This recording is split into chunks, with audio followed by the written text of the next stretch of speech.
Ce tutoriel est conçu pour aider les agents des organes membres à maîtriser le processus d'alerte à suivre dans le cadre de la remontée d'informations liées à la sécurité sanitaire des aliments par SMS. Peu importe où vous vous trouvez au Sénégal, vous pouvez alerter votre hiérarchie en quelques secondes. Pour ce faire, veuillez tout d'abord vous assurer que votre institution a bien transmis vos coordonnées à ISSA, nom complet et numéro de téléphone. Ces informations serviront à vous identifier automatiquement lorsque vous souhaitez accéder au système ISSA. Notez bien, si cela n'est pas encore fait, veuillez vous rapprocher de votre administration pour que cette dernière saisisse l'équipe ISSA à cet effet. Veuillez ensuite vous munir du mot-clé d'alerte lié à votre entité que vous devez envoyer par SMS au 77 157 29 29. Pour information, vous trouverez dans cette liste le mot-clé de votre institution.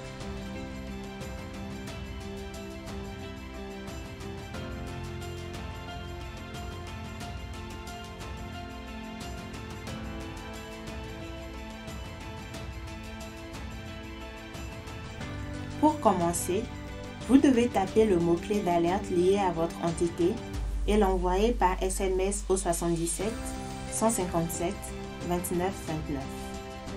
Vous allez automatiquement recevoir la réponse qui suit. Bienvenue sur le système d'ISSA. Choisir la langue. 1. Français. 2. Anglais. 3. Wolof.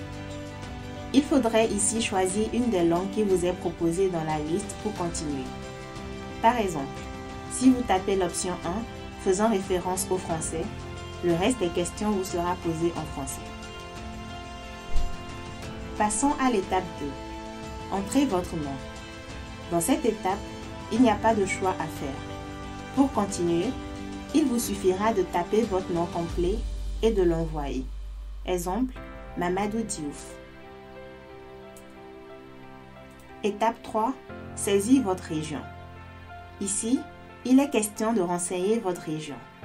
Veuillez vous assurer de saisir une réponse valide parmi les régions que compte le Sénégal. Si vous saisissez une réponse invalide, c'est-à-dire un département ou quartier par exemple Fadjout, le système vous notifiera l'erreur suivante. Cette réponse est incorrecte.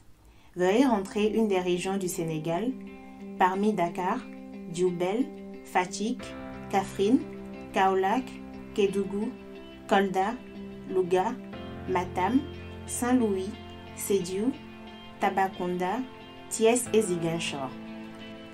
Pour continuer, il est primordial de renseigner votre région.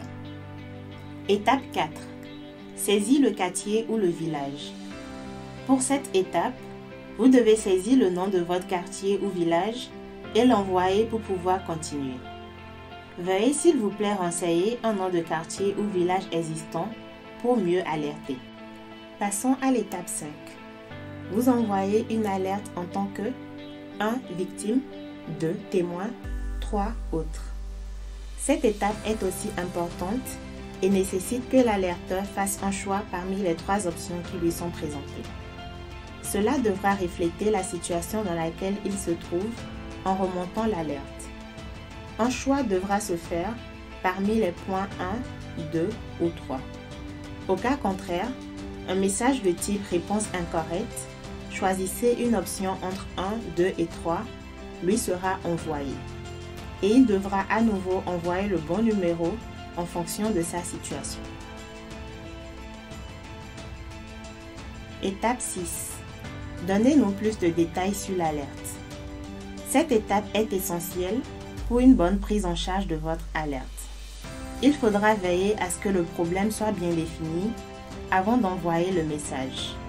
Le contenu du message doit décrire la cause de l'alerte et ses conséquences en des thèmes simples et compréhensibles.